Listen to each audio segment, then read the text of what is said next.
angikwazi ukuthi ngikhulume konke umoya uphukile. Ngumama ohlala e-Elwin Court. Lapha e-Elwin Court sengineminyaka ngihlala khona. Kwafika umlungu lapha engangamazi. Wathi siyakweleta sikweleta into esingayaziyo, emva kwalokho wathumela abantu sasikhishwa ngebhamu. Kuthe kusenjalo kuthe kusenjalo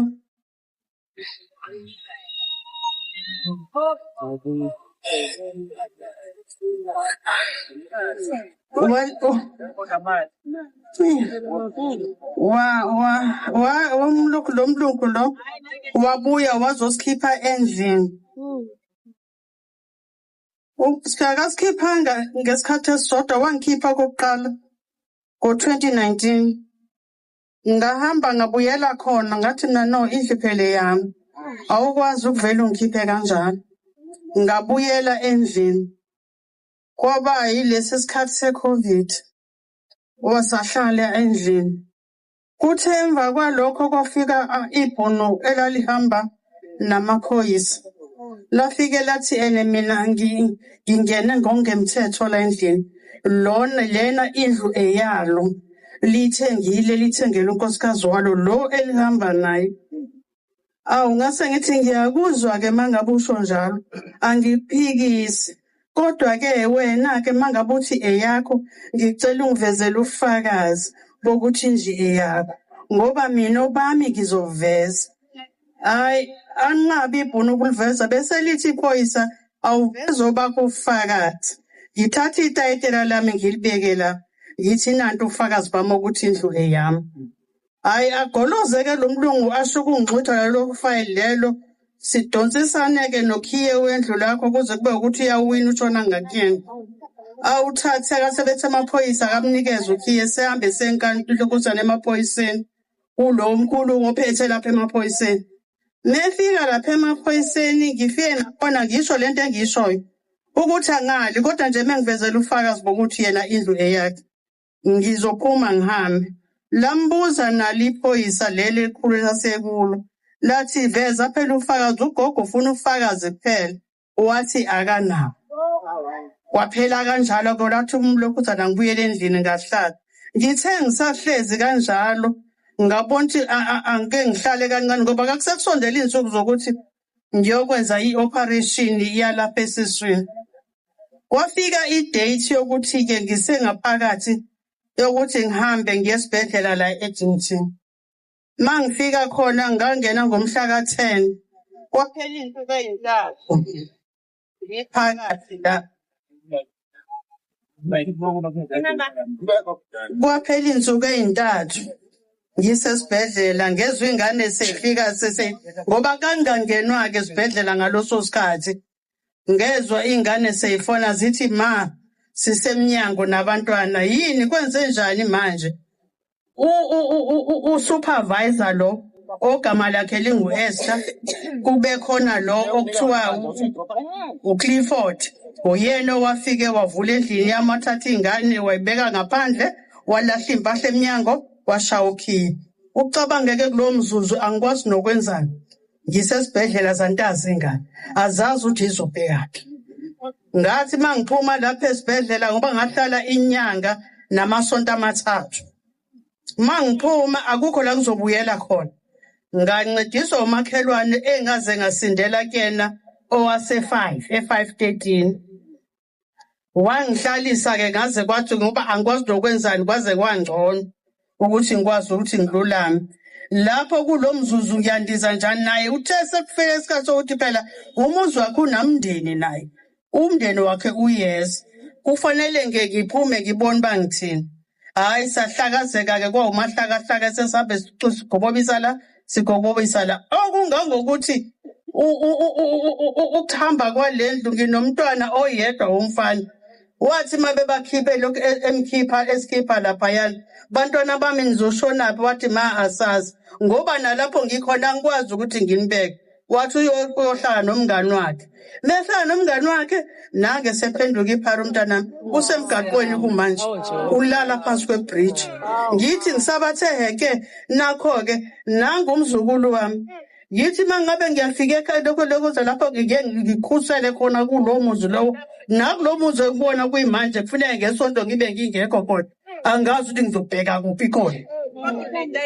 Mengabe ngilokhuzana ngifika elokhuzaneni ePine Town lapho ngiqhube khona. Umntwana uyagula uyilento engayaziyo.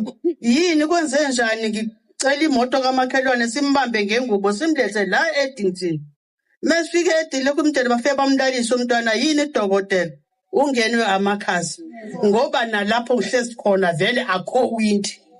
Ngibhudlwa nje umoya uwaya njoba ngivuka khona kuyimanje ngiphenquze ngibuye ngizela.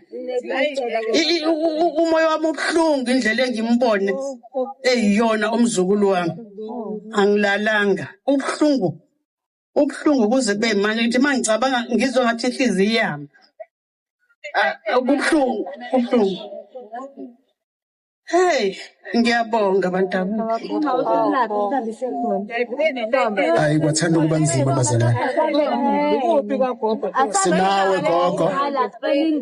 Inhliziyo kusinda kunjalo. Sizomasha simashe ukuze kuzwakale sidudule kuzwakale. I see hands around me noted. Noted. Uthi angithi ake sikhuleke. Lestory sagogo siyangithinta kakhulu. Onamandla okusondela azokhuleka kulesi simo ngicela sondele eduze kwami uzokhuleka nkosazana. Uzokhuleka nkosazana.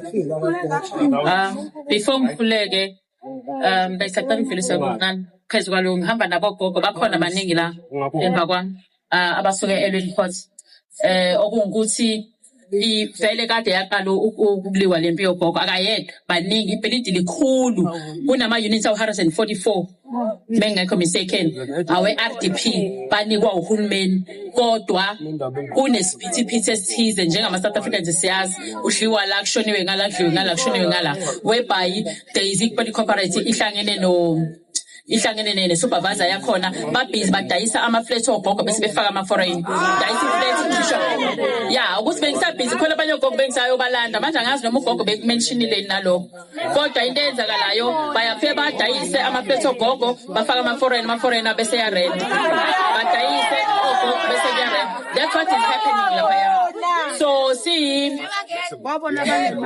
i-Loan Care Foundation erana ngiyacabanga namazi umntwana Princess Loan Care Princess Londiwe yeah seyiduduliwe le yanto nathi bese odudula ngala seyidudulile naye baze baboshwa iprincess yaboshwa iboshwa namasosha nogogo baboshwa ngani nomushilo yini beke baboshwa ogogo balala estoksini kwaboshwa amasosha kwaboshwa iprincess yonke uLondiwe waboshwa bahlala estoksini baboshwa for angazi for how long ngoba nami ngifika istory nami sogogo senginikwa sona yes so bahlala khona nje beboshiwe baphuma ke ngamabail balihamba icala cabanga uzosiza ukuthi ngikhipha ama-foreigner ukuze ogogo bathola izindlu zabo at the same time kodwa kuthiwa sizobopha nina kwagcwala lapha no-SAP more than 700 amaphoyisa egcwele lapha ezobopha labantu abazosiza ogogo so baboshwa ogogo nje baningi bagcwele italado ngezindlu zabo kodwa ama-foreigner kuthiwa laphana kugcwele ama-drugs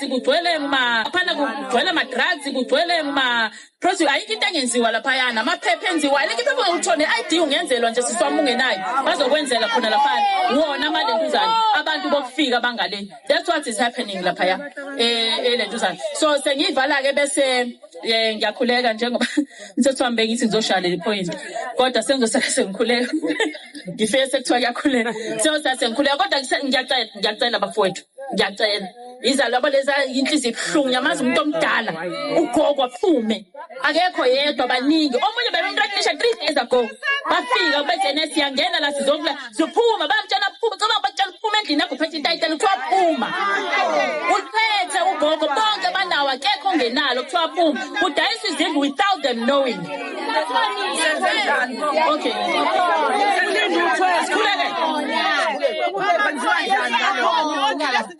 baziningi bafowethu kulungile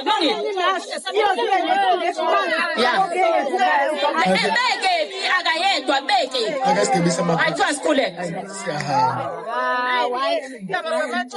okay asikhuleke ngicela sigebisa amakhanda. Spirit of the living God, we thank you. We give you all the glory, honor, and adoration.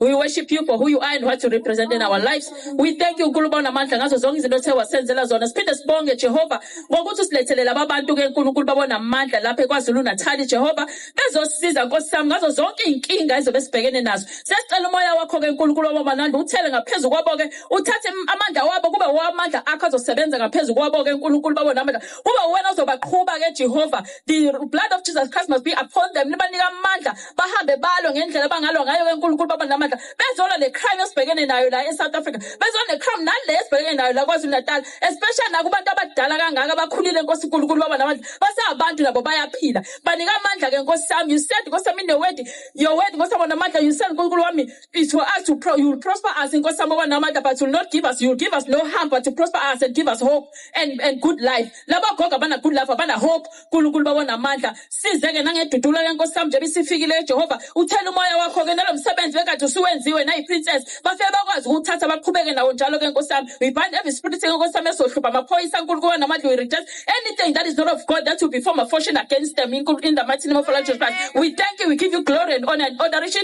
In Jesus' name we pray, amen.